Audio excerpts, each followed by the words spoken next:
Derivatives trading involves substantial risk of loss and is not suitable for all investors.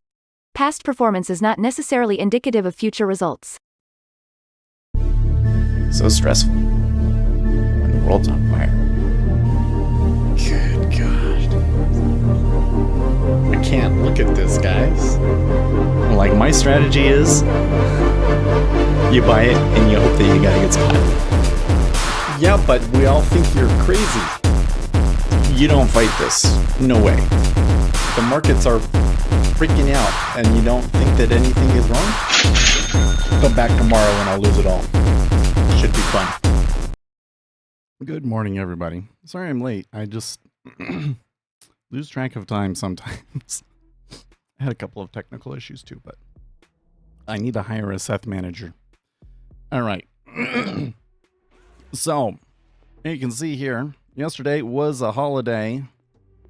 We are a little bit below that 111 even number. And the big news yesterday was Donald Trump saying that he will make a decision on whether to strike Iran in the next 2 weeks, which sounds really ridiculous to me, and I really don't feel like we should wait that long, but that's what's going on. So let's come and see where we're actually at. So you can see there was a little bit of an up move during that holiday hour, but during light liquidity, I wouldn't, worry about that too much. In the overnight, though, a little bit of selling here in the treasuries. S&P 500 up, so it looks like we're getting some risk on. Oil down just a little bit, not too much. Gold and silver. Well, gold is kind of starting to develop a little bit more clear of a slight downtrend.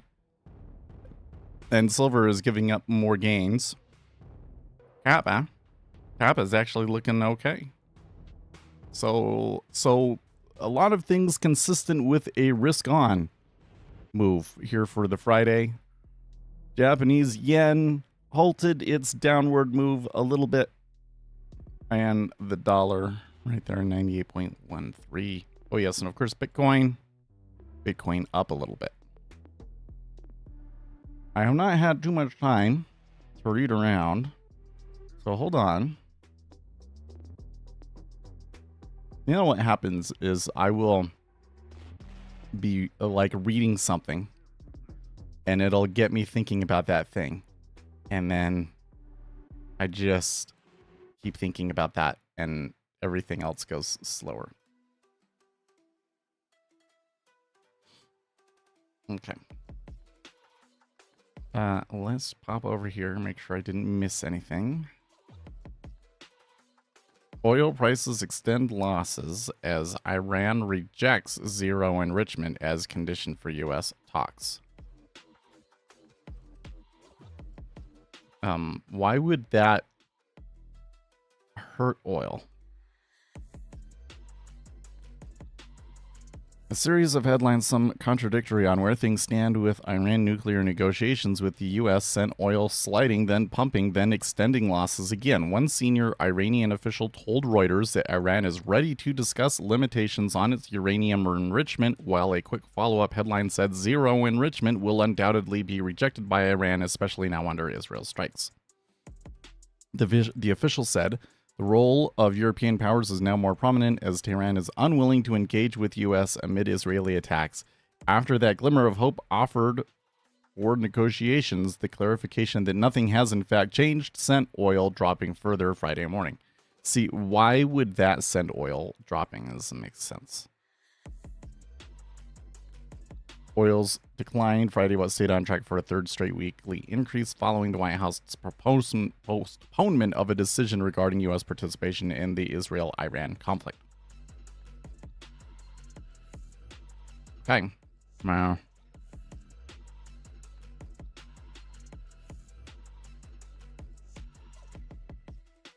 It is a triple witching options expiration. I'm glad I was reading here and remembered that. That's a significant point. Let us come back here to our charts. and see if we can game out what might happen. Well, since May, I would say that the treasuries are up slightly. And I would say that the S&P 500 is definitely up. So probably based on that, there is going to be some selling of equities and buying of treasuries. But that would be like monthly rebalancing flows. But for the options expiration, you might get, you're going to have a lot of longs that are, hoping to make money or whatever.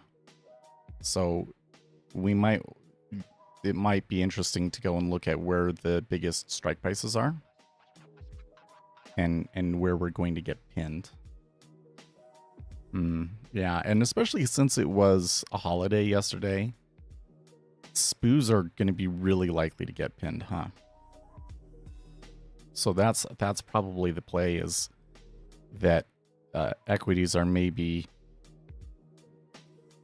pinned / slightly down, which probably isn't a good trade. But oh, by the way, I forgot that we were doing stuff with Arch, and I left it going and forgot about it.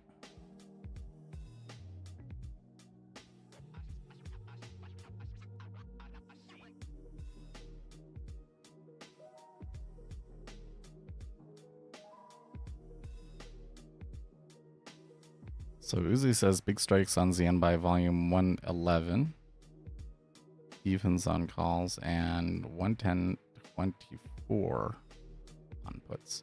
Those are both above where we are.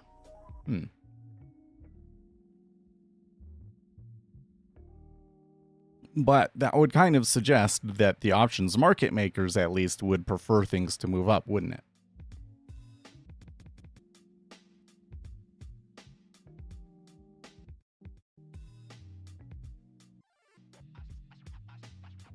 U.S. Senate advanced the Genius Act. It's really, this act is so, like, the politics around it seems so bizarre to me. Because the cryptocurrency people think this legitimizes cryptocurrencies. Ergo, those that like cryptocurrencies will want the bill to be passed, and those that don't like cryptocurrencies will want the bill to fail. I say that stablecoins is basically the entire cryptocurrency ecosystem, and that if stablecoins are required to hold to the same standards as banks and other such institutions are, that they won't be able to pump the price so much anymore.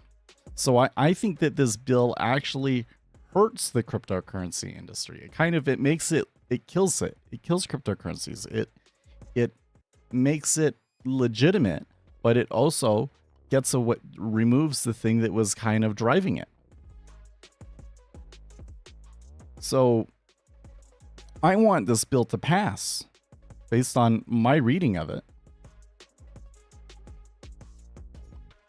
But apparently Elizabeth Warren don't want it to pass. Okay, whatever. Tarek, Seth, if you would try out coding some order book algos, what softwares and API would you prefer? Oh, no, I would totally do it in NinjaTrader. So the thing that's really useful about NinjaTrader, and I think the ATAS is like this in some respects as well, but basically I have an event-driven API. So I can basically attach to an event, which is any time that market depth data is received, I get a little struct with that data in it, and then I can process it into my own data structures and do my own stuff with it. And so that makes it very easy to make algorithms based on order flow and market depth.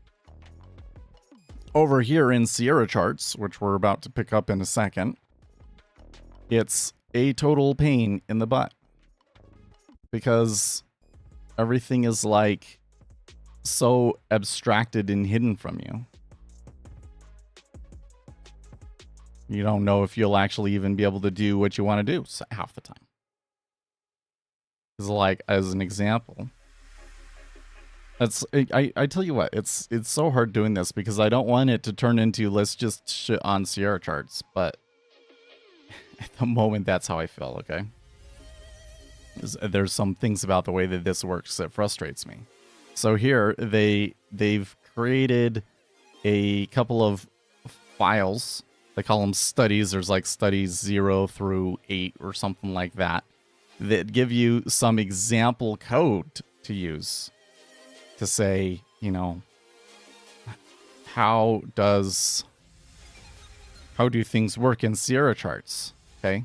So if I'm coming in and I'm programming something, very first thing that I would want to know how to do is what does a simple moving average look like in that language or in that framework or whatever, right? Okay. So I have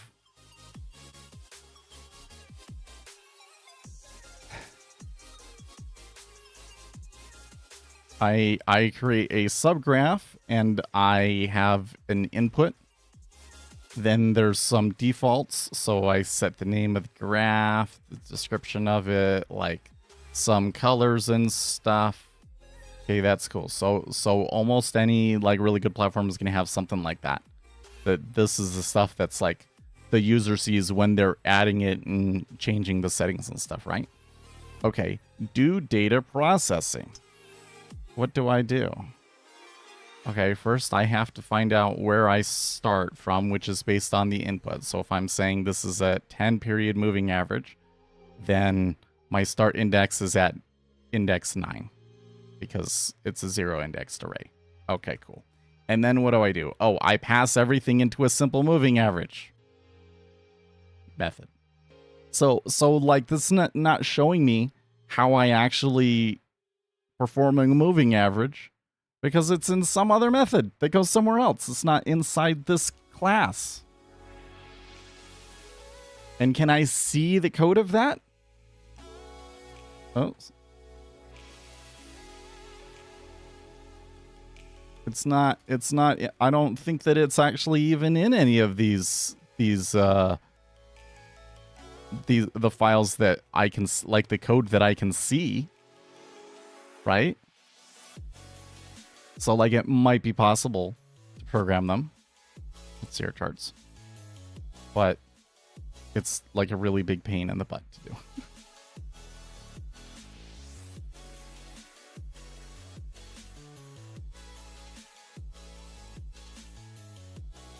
Now, I've never used Bookmaps API, so I don't know what that looks like.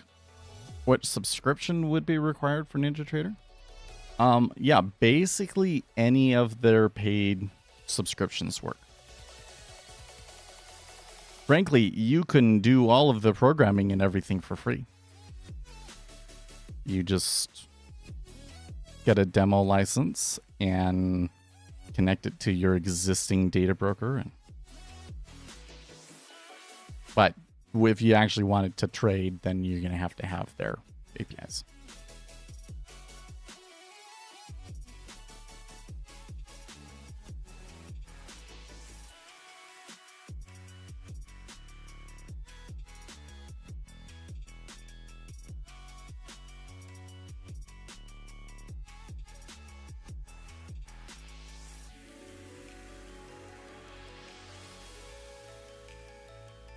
So yesterday we were trying to figure out why our algorithm for Sierra charts didn't appear to be doing anything.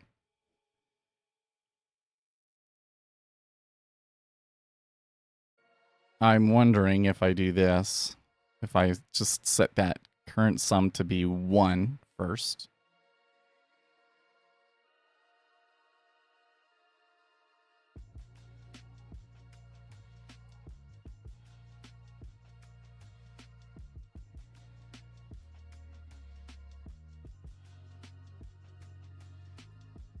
the output that you get isn't very good because it doesn't tell you build successful, just says end of build.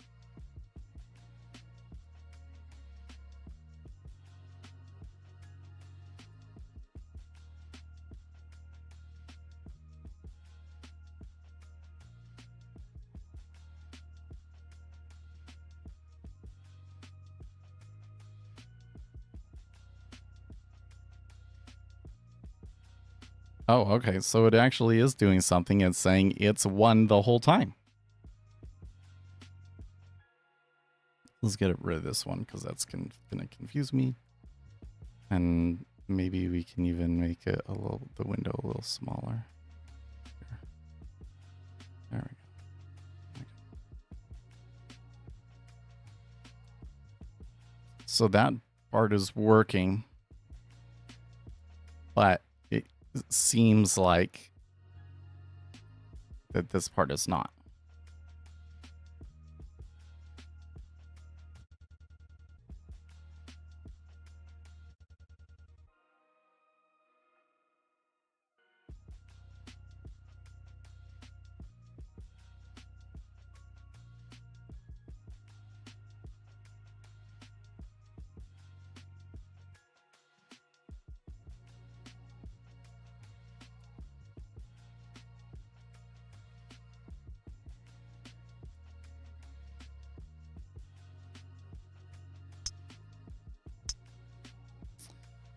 You have to adjust it to scale in a region 1 on the chart.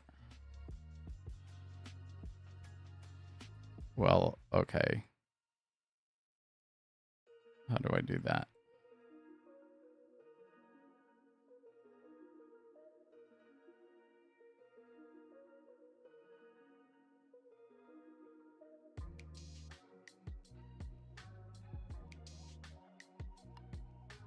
Either way, it is doing something.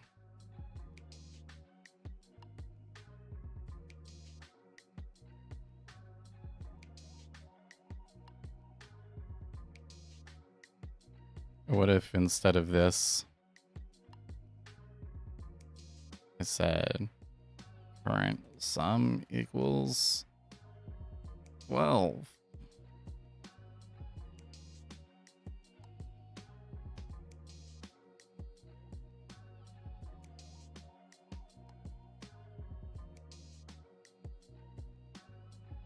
And then over here, is there a way for me to just refresh the chart to see my changes instead of removing and adding? Oh, it immediately sees the change, actually. As soon as I compile it, it changes. Now it says it is 12. Was it that it should be current sum equals current sum plus 1? Is the plus plus not working correctly?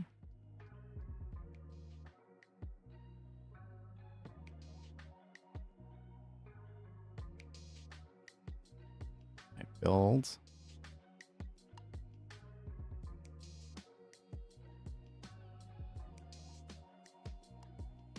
Uh-huh. That's what I was worried about.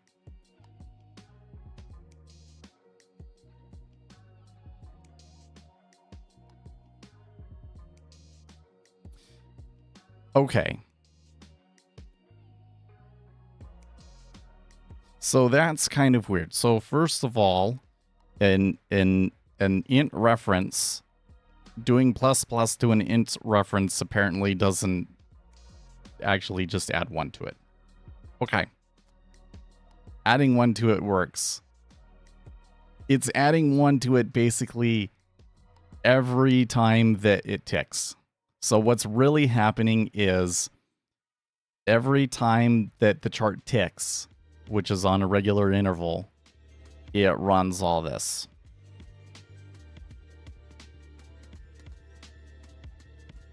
Which was kind of the question we were trying to answer. So doing things incrementally causes problems in CR charts, doesn't it?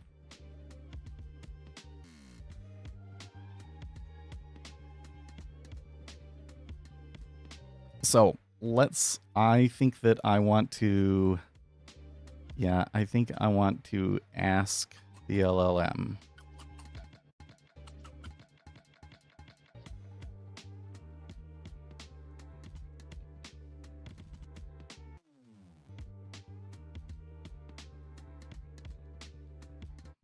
It looks like that code gets called every time.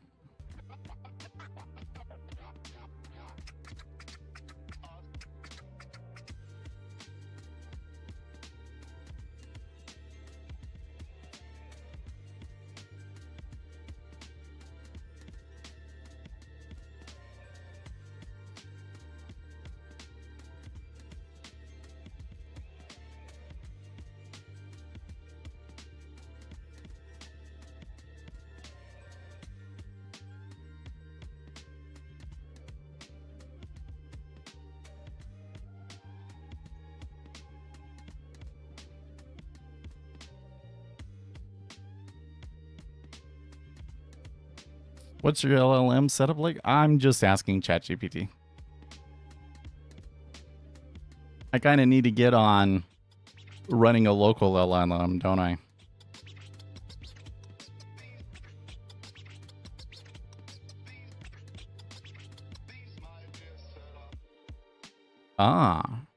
When sc.autoloop equals 1, which is the default, the study function gets called every chart update, including intra-bar updates before the bar close. If you want logic like a session volume tally to only run once per bar, specifically at the bar close, you must gate your logic using one of the following approaches. Option 1, sc.isBar has closed. This is the most direct way to check if a bar has closed during auto loop. This works with sc.autoloop equals 1 and will only run the logic when a bar is fully formed and closed. Oh, wait. It was one of the following example, and then, oh, and here's a full corrected example. Is it going to give me, no. That's funny. This one, this response that it gave me is kind of funny. This response that it gave me, it's like, okay, here's the different options, and then it only gave me one.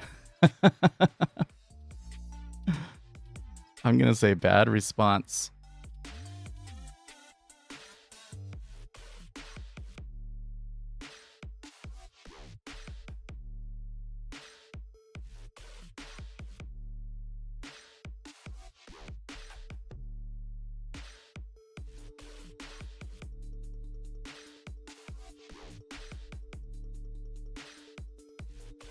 Submit that to ChatGPT.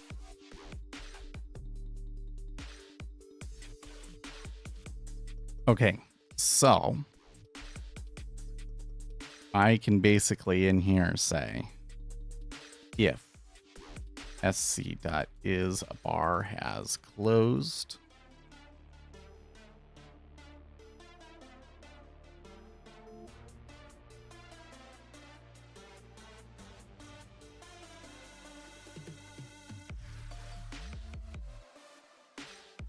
and then this is first bar, regular bars.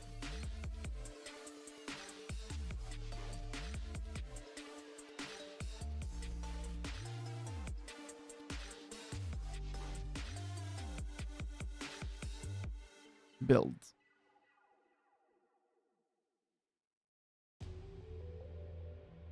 Interesting. While it is building,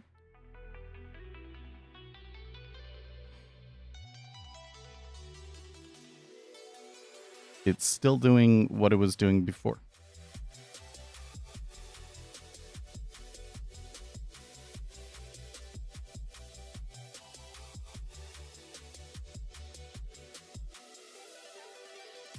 So the code did not work. Oh, isBar has closed. You have to pass. Wait.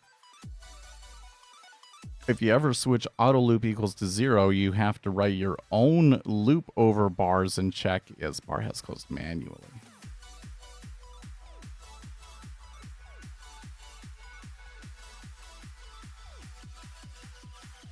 Well, okay, so let's see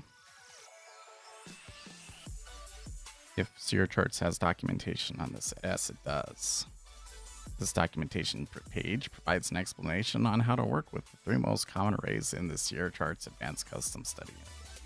And can I, it's so like here again with Sierra Charts, it's like, okay. Let's come back here. Advanced Custom Study. Like the way that their documentation works is just like, seems really haphazard.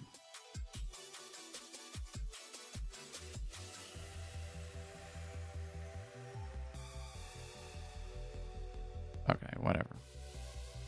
Doesn't that require too much GPU memory? No.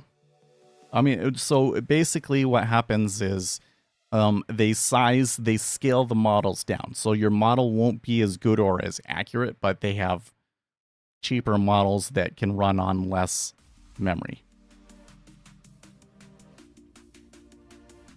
You think that I should change the study settings to region 1? I had that in there, actually. Where'd it go?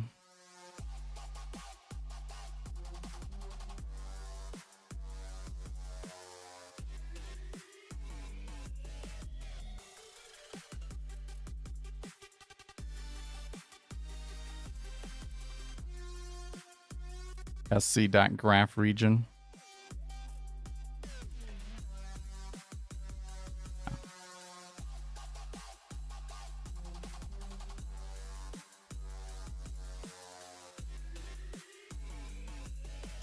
I had that in there and it turned out to like not matter.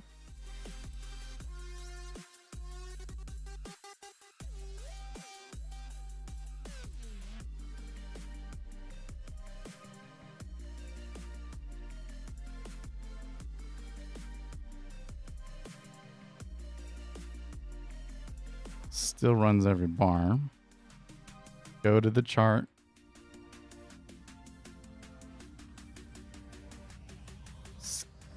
Must be done manually. Study settings. No. Scale.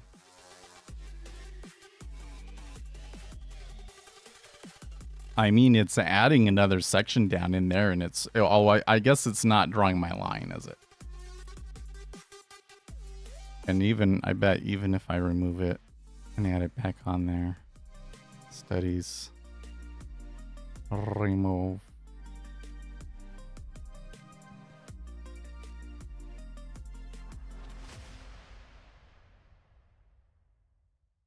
Oh, now it works.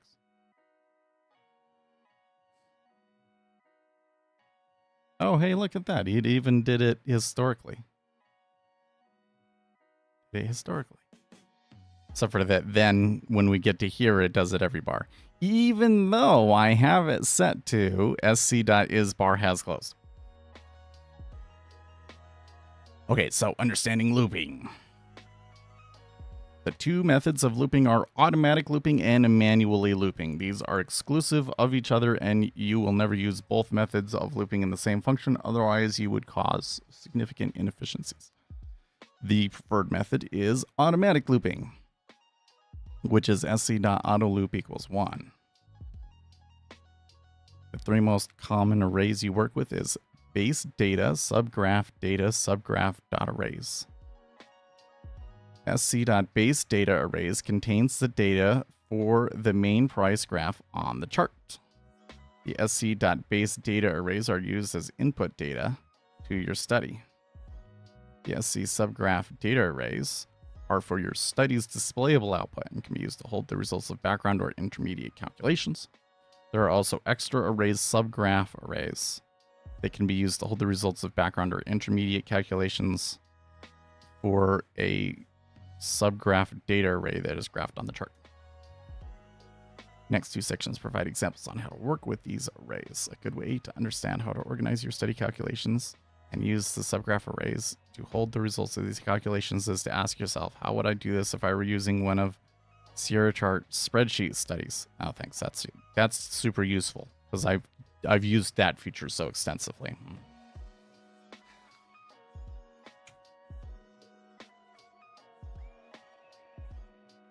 If your study would require two spreadsheet columns, one for background calculation and another for a final result to be graphed and visible, then you would use, for example, a subgraph for the final result to be graphed.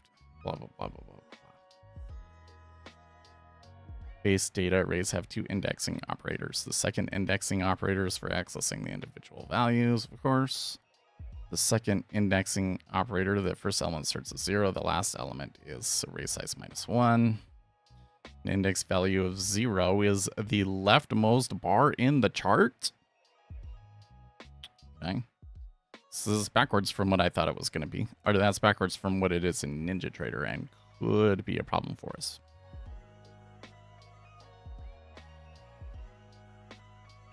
The size of the second array can also be determined by base data get array size. If this function returns 0, the array is not allocated and is currently unused. Base date and time array. Okay, so now they're giving me a bunch of like needless information that I don't need. I swear the person that wrote this is just really autistic. Automatic array bounds correction with all advanced study interface. They're all safe with the use of invalid index values with the indexing operators. When the specified index value is out of bounds, it will automatically be corrected to be just within the nearby bound. For example, using a negative number with an indexing operator will result in the index being set to 0. When using an index value greater than or equal to the array size, it will result in the index being set to the array size -1. Interesting. Did they override the indexing operators? How did they do that?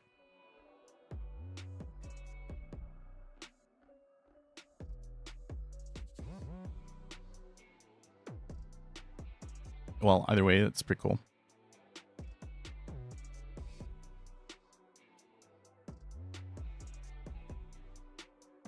When your study uses automatic looping, then it is automatically called once for every bar or column in the chart when the study is initially calculated. If there are 100 bars in the chart, then it will be called 100 times when your study is initially calculated. After that, this study function is called as the latest bar is updated and new bars are added. Index is set to the index of the bar column that your study function is being called for. This is a 0-base index. During normal chart updating, sc.index will start at the index value of the last bar called to the study function. This will be the index of the last bar in the chart before any new bars have been added. Current index and index are the same. Okay, so this is like NinjaTrader's current bar. That's good. You're creating a custom chart by setting is custom chart to true. Wait, what?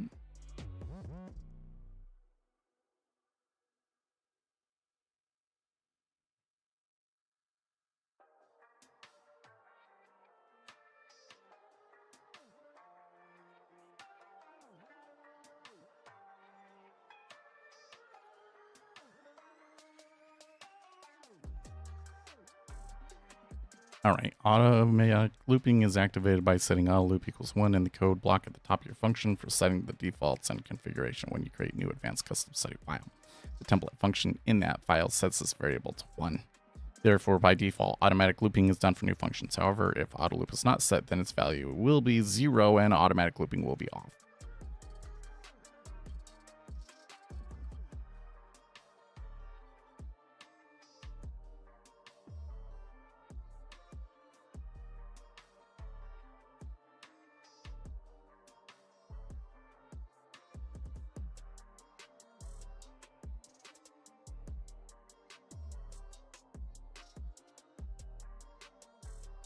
Why are my eyes watering so much today?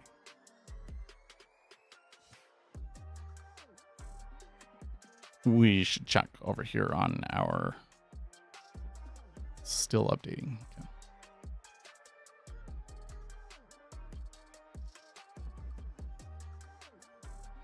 Manual looping. Manual looping is going to be more efficient than automatic looping because the study function is called only once during a full recalculation. However, automatic looping is easier to use unless your study function does not require automatic looping, or it would instead work best with manual looping. Right. For example, you would want to use manual looping if the custom study does not need to perform a calculation at each chart bar.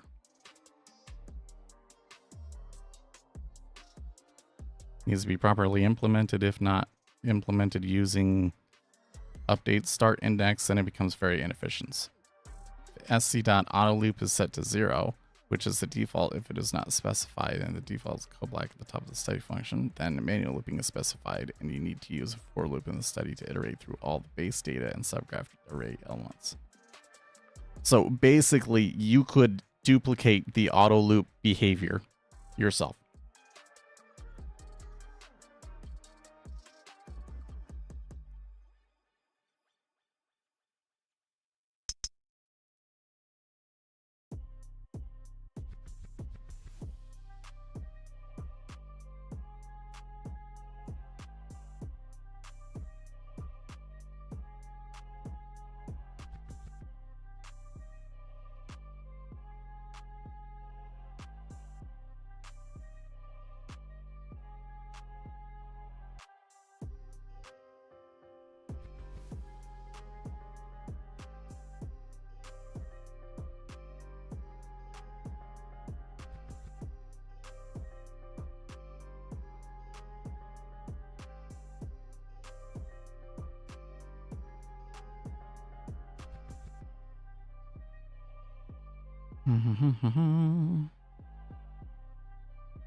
Okay, happens when global settings, general settings, and lapses, and not more often.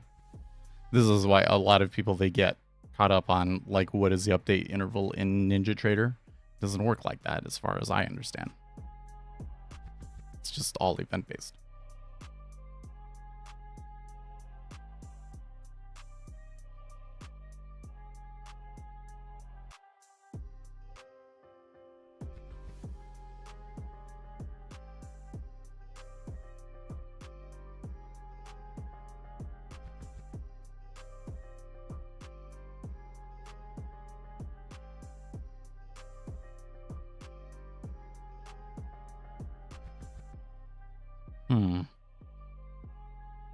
But it didn't say anything about is bar has closed.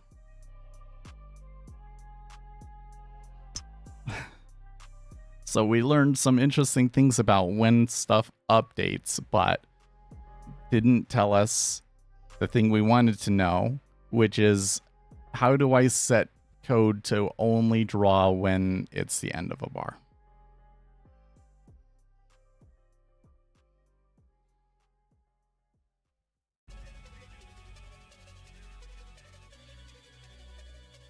No.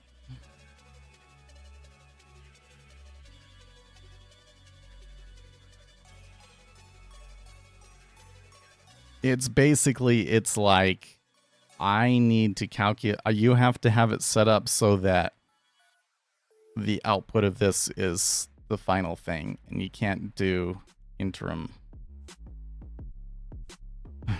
How do I explain it? I'm trying to like have a variable set up here, and you just update that variable over and over again.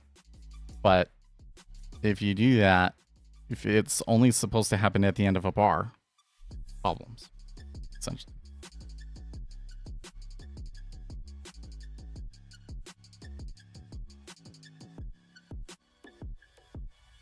For the thing that I'm making, it might not matter though.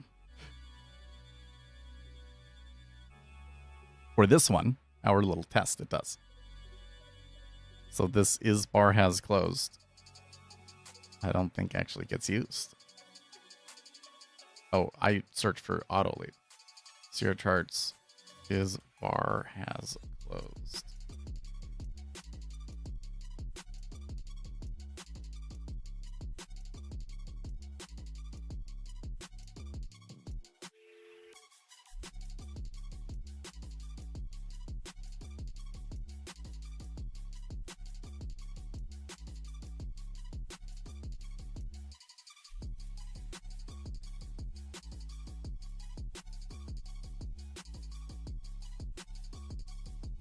Oh, you know what happened was I didn't see it. It gave me an error. Error. Not a member. So the GPT, it just hallucinated that.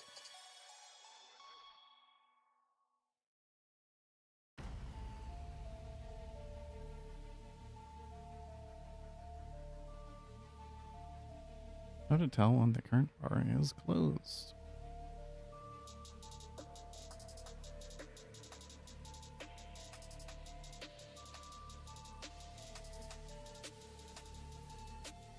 Get bar has closed status. Aha.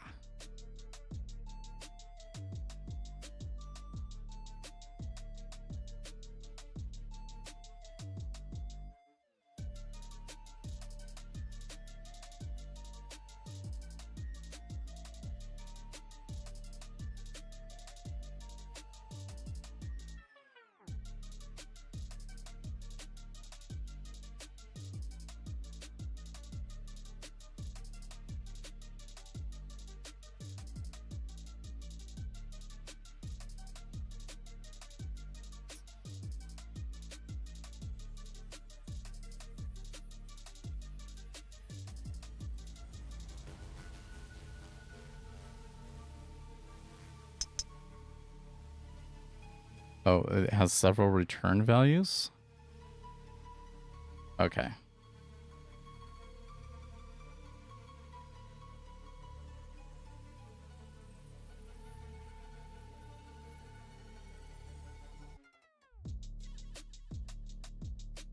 Oh, interesting. Okay. So I need to do equals this global value or whatever.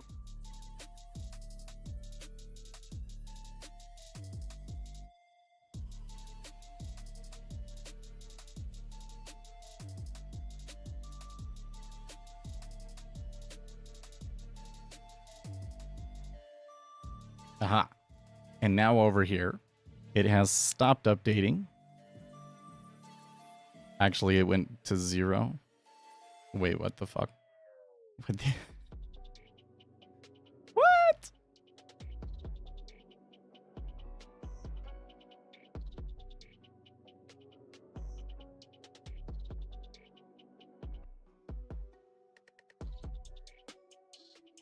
I think what's happening is it's setting... okay.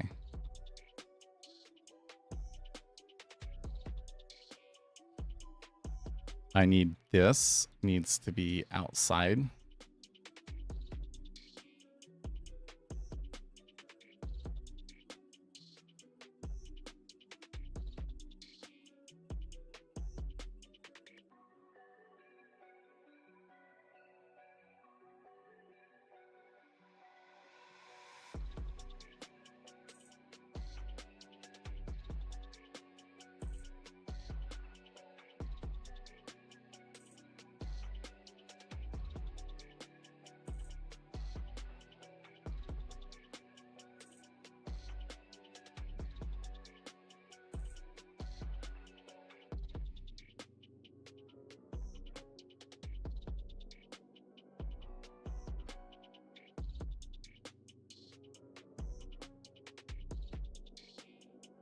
Can you do this, or is it like that?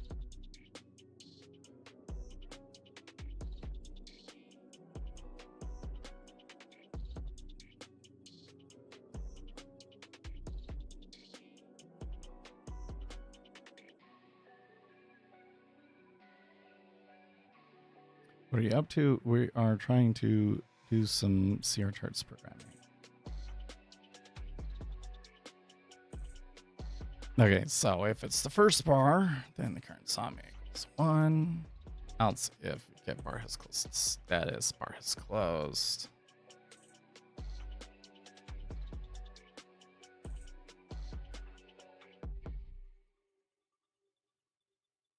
And then, okay, let's try that.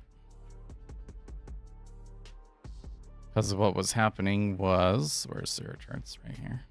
Because it's giving us a 0 again.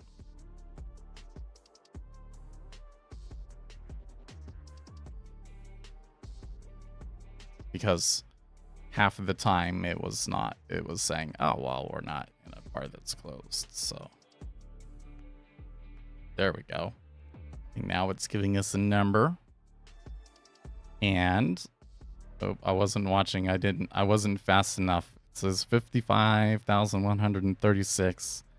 And then at the close of this next minute, it is a 1 minute chart, right? Yes, it is a 1 minute chart. 551. Oh, it just changed, didn't it? Did it?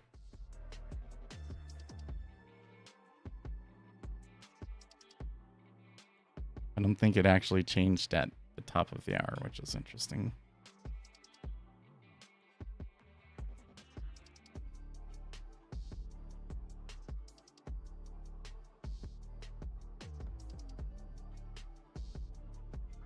Oh, it is. Look, here's the time up here at the top. Okay, we're 37.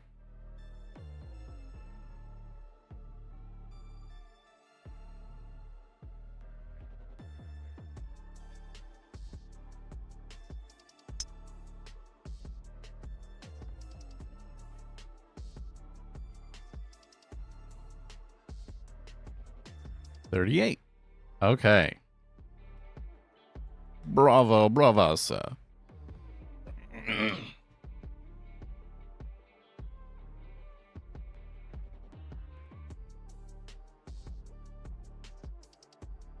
A little piece of granola on my desk from when I was eating here last night. Okay, so that answers all of that. I could change it to be like an actual moving average, but the point was to figure out how the looping works, how the updating works, how to determine when a bar has closed, that sort of a thing. Okay. So there are some things about this that will be different enough from NinjaTrader that I will have to change my code. But there's some things about that that might actually make it a little bit easier. I don't know. We'll see. Like basically I can set it up to be update on each tick. By default, it's update on each tick, which is interesting.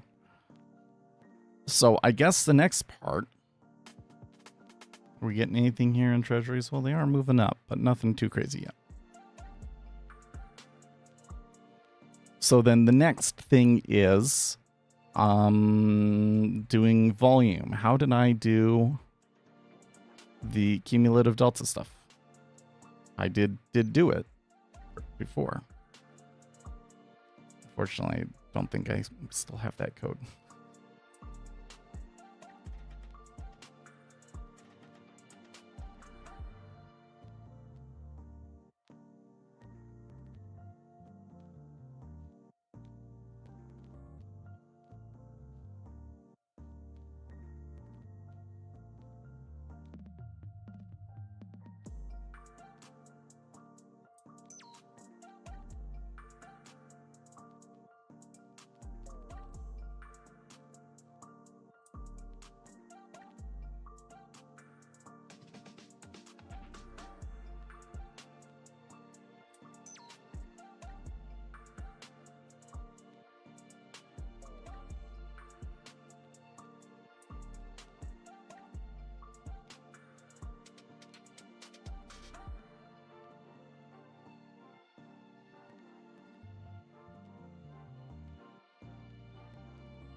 Yeah, so it already is showing me this stuff that's like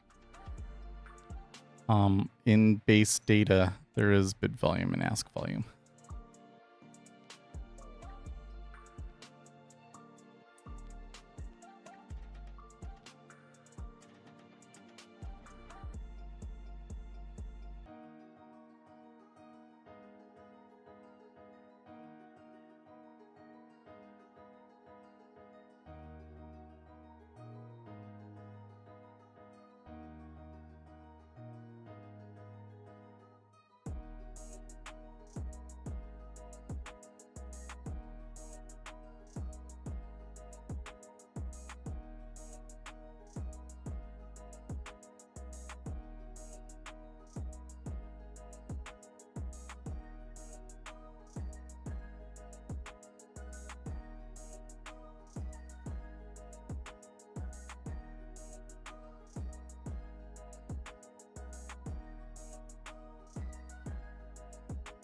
Use the market depth update and SC trade order structures.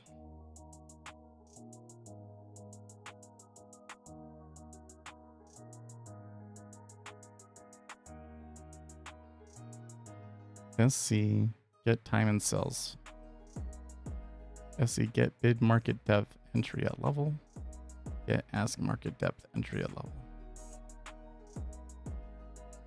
Huh.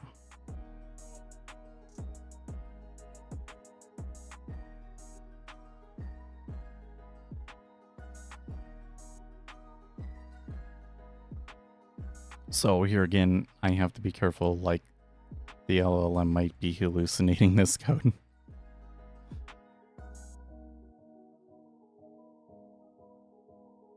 So let's just search for that bit right there.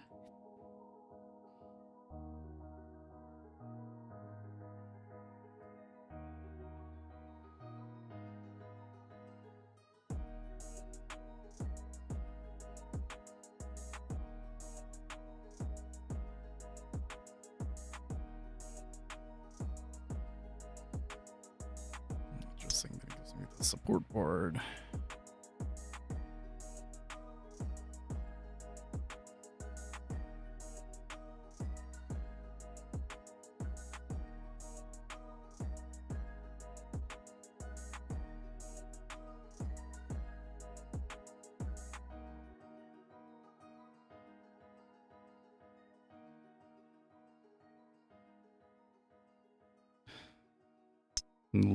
Link doesn't work.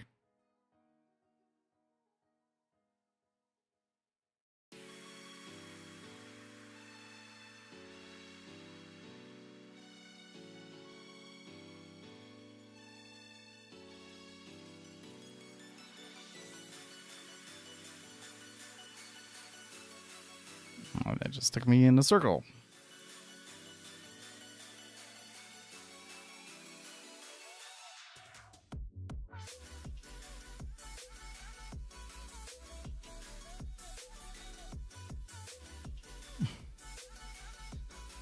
You just can't make this shit up, man.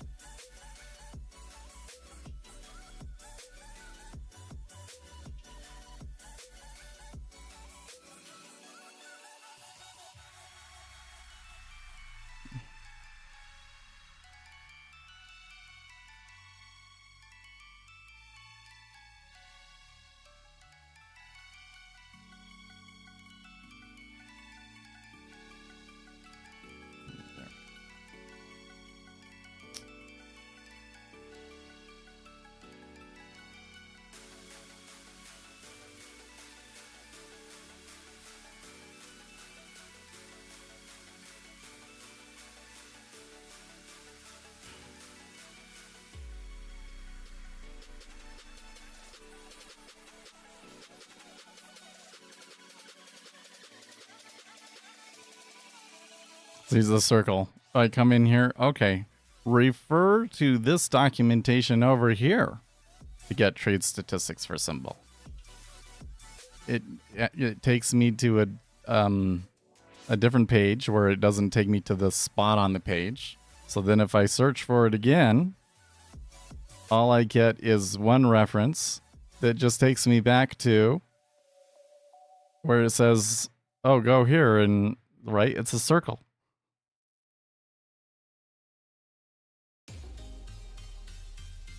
So dumb. Okay, well, let's go back to what ChatGPT said.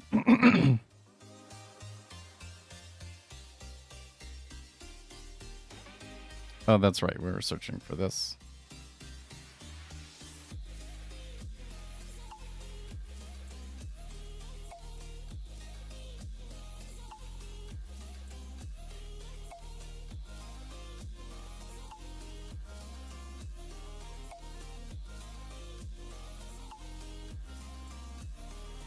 The LLM might be just hallucinating that.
When I, one time I was like, oh, okay, let's just do a little bit of Sierra charts programming, and I made a cumulative delta indicator.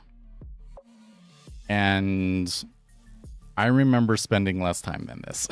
I remember it being difficult, like the documentation being difficult, but I remember it being faster than this.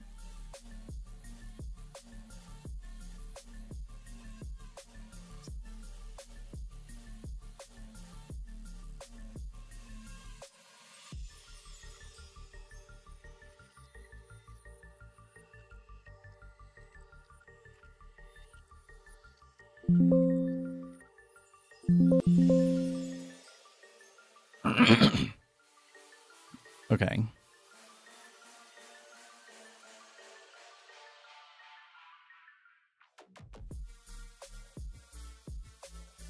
Cool. This data also includes bid and ask price and size quantity updates as well.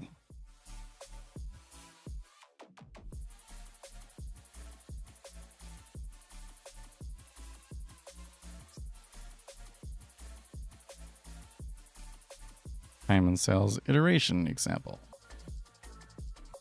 Here we go.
Market depth bars.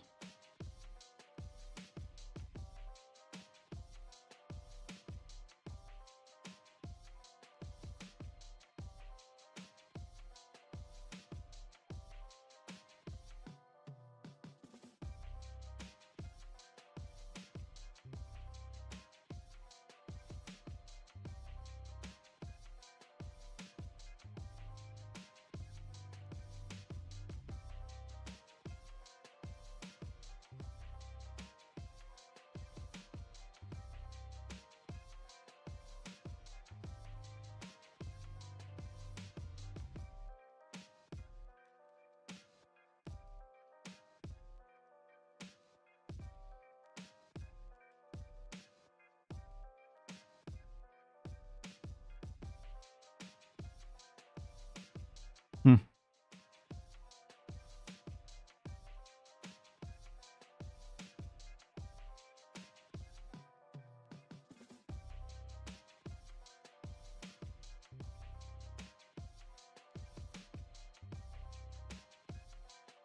Okay, but this thing right here, the time and cells, that was basically correct, right?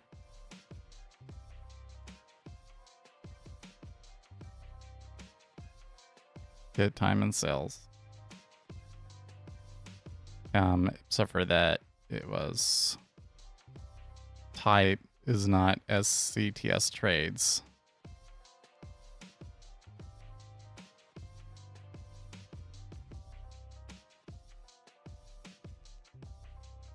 But rather you just, is it a bid, or it Sierra Charts signs it for you.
Let's see what the LLM thinks about that.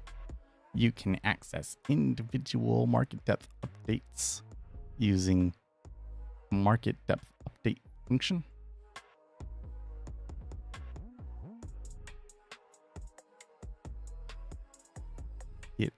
It claims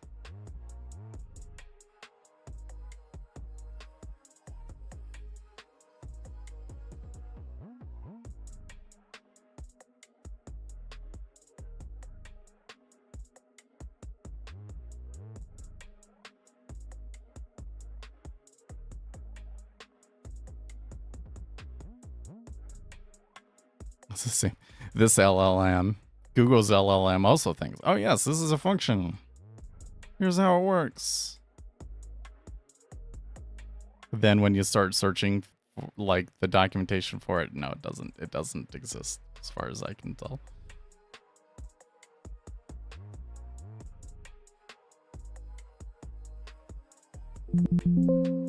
See, not on that page at least.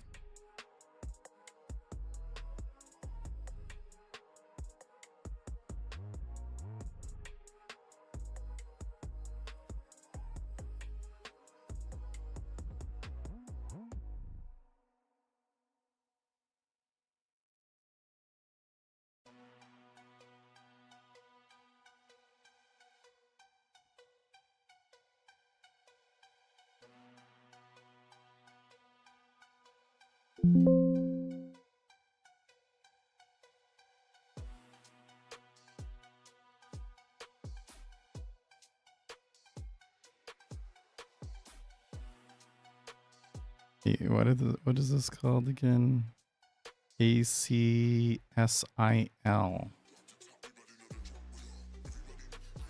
ACSIL market depth update.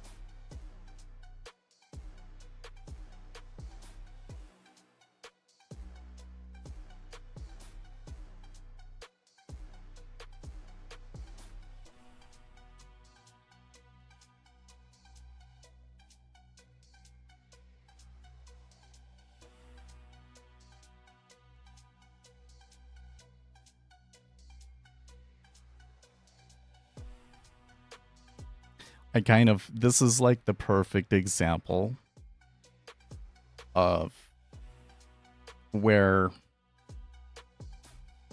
it's kind of questionable whether the LLM is actually helping you or not, right? It is like asking it questions is sometimes giving me like pieces of code that I can then go and search through their documentation. Sierra Chart's documentation is really haphazard and difficult to follow. So like, you know, having a way to search through it and summarize it and everything is super, super useful. But it's hallucinating so much and it's giving me so many red herrings and sending me down so many wrong paths that it's questionable whether it actually helped or not. Like, it thinks that this totally exists, and I can't actually find it in their documentation.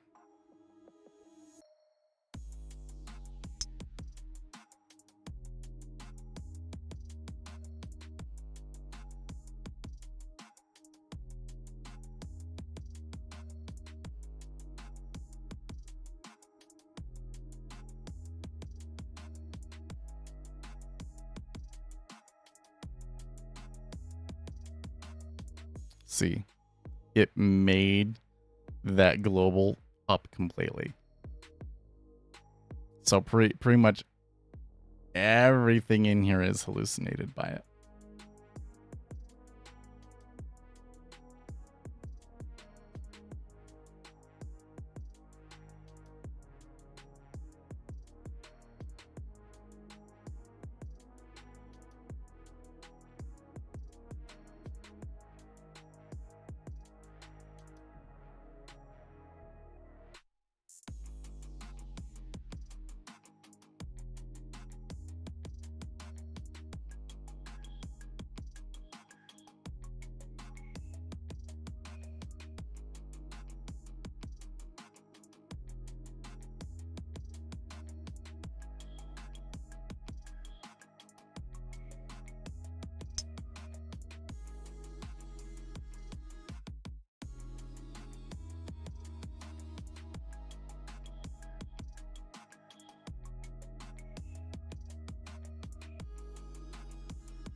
No, we do not have time for this. The only thing we can do is reduce this interval.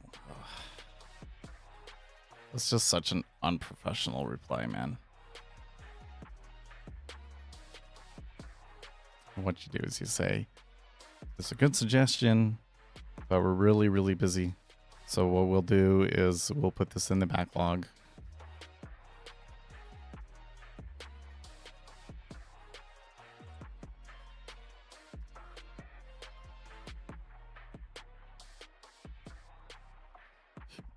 So you can get data and statistics about the market depth stuff.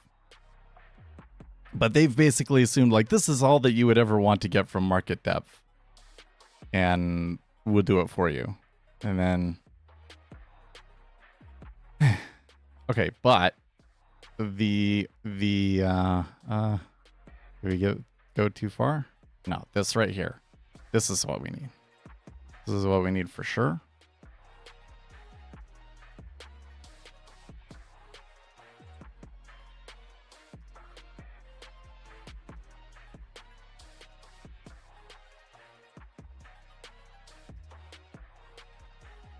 And there's a couple of examples, so let's find them. Time and sales price.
There's a heat map, call, market depth, historical graph. Yeah. Okay. Well, what I would so right here, like this thing, this time and sales record, this totally makes sense. And let's see here. Does it tell me where is the time and sales record? Here it is, right here. Okay. Time and sales record. Oh, nope. It's really annoying when their own documentation links to something and it's not. Okay, number of store time and sales records.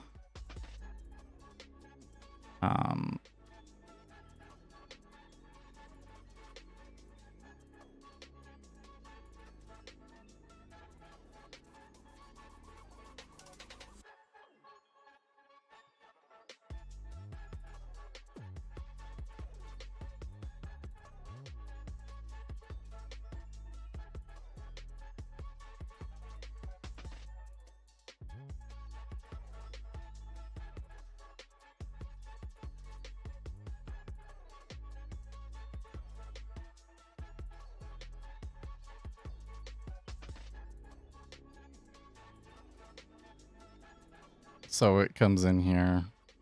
For each is over all of them. Takes the one time and sales record. S underscore time and sales. The record.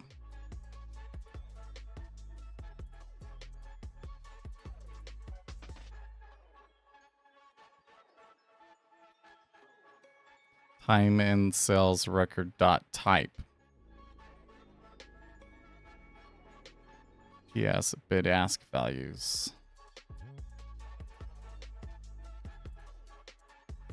Here we go. Okay, so it's this bit right here. All right, so this is totally like what I'm looking for. Okay.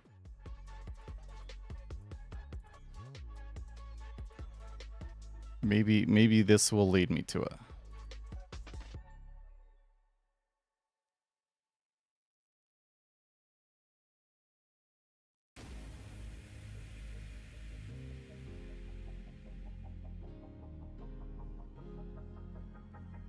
For a complete definition, refer to the H file.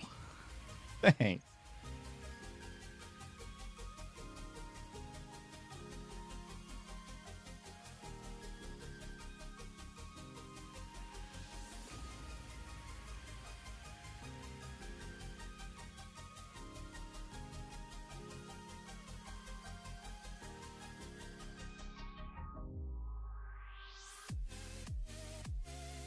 which I can't find.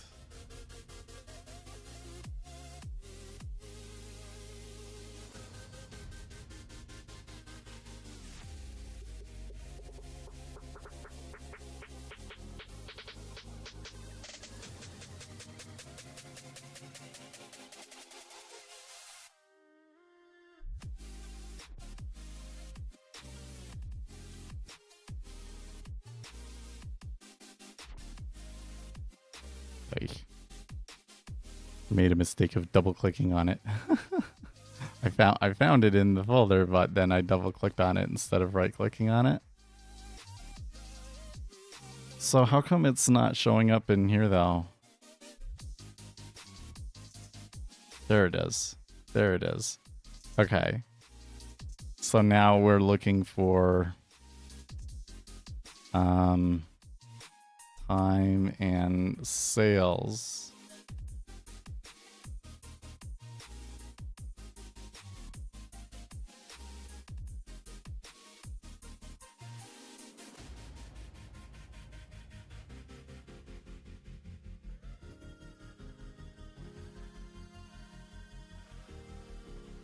My gosh.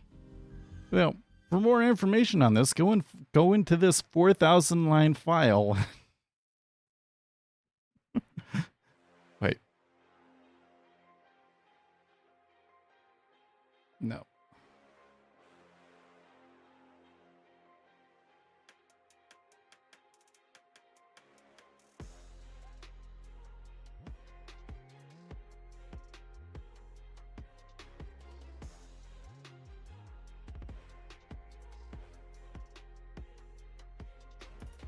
That's weird.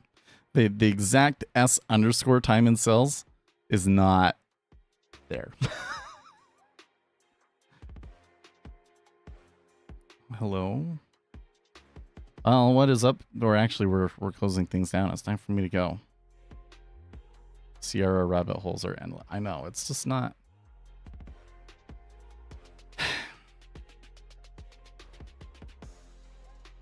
It's the most disjointed software I've ever worked with, and some of it is C++. But oh, you know how to get the data that you're looking for? Well, you tell me. I gotta get going right now though, so maybe you come back on Monday or tell me. And he used it in crypto. Well, but have you used it in Sierra charts?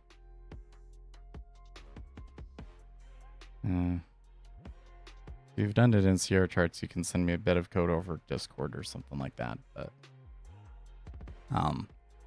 this data right here, this was how I did the cumulative delta. This would allow me to do cumulative delta. I just say, is it, what type is it? Is it a bid?